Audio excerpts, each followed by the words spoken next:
மாயன் திரைப்படத்தோட கதை என்னன்னு கொஞ்சம் சுருக்கமா பார்த்துருவோமா? ஹைட்டில வேலை செய்யற ஹீரோ வினோத் மோகனுக்கு இன்னும் 13 நாள்ல இந்த உலகமே அழிய போகுது. அதுக்குள்ள அவன் விருப்பம் போல வாழ்ந்து முடிச்சிடுன்னு மாயன் லோகத்திலிருந்து ஒரு இமெயில் வருது. அவரு மாயன் வம்சாவளியை சேர்ந்தவரா இருக்கிறதுனால முன்னெச்சரிக்கையா இதை சொல்றதா அதுல போட்டிருக்கு. ஆரம்பத்துல இது ஃப்ராட் மெயில்னு ஹீரோ அதை உதாசீனப்படுத்துறாரு. ஆனா அடுத்து நடக்கிற மாய மர்ம சம்பவங்கள் அது உண்மைதான் அவருக்கு புரிய வைக்குது.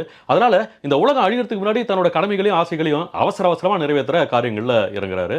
அவருக்கு பிடிக்காத முதலாளி ஆடுகளம் நரேன், வில்லத்தனம் பண்ற சாய்தீனா, அடாவடி போலீஸ் அதிகாரி ஜான் விஜய் இவங்களை எல்லாம் தைரியமா எதிர்க்க துணிஞ்சிடுறாரு. ஒரே நாள்ல வீடு வாங்குறாரு. தன்னை விரும்புற பிந்து மாதவியை ஒரே நாள்ல கல்யாணமும் பண்ணிக்கிறாரு. அப்புறம் என்ன பிரச்சனை? எல்லாம் நல்லபடியா தானே போகுதுன்னு நினைக்கிறீங்களா? பிரச்சனை அப்புறம் மட்டும் இல்ல.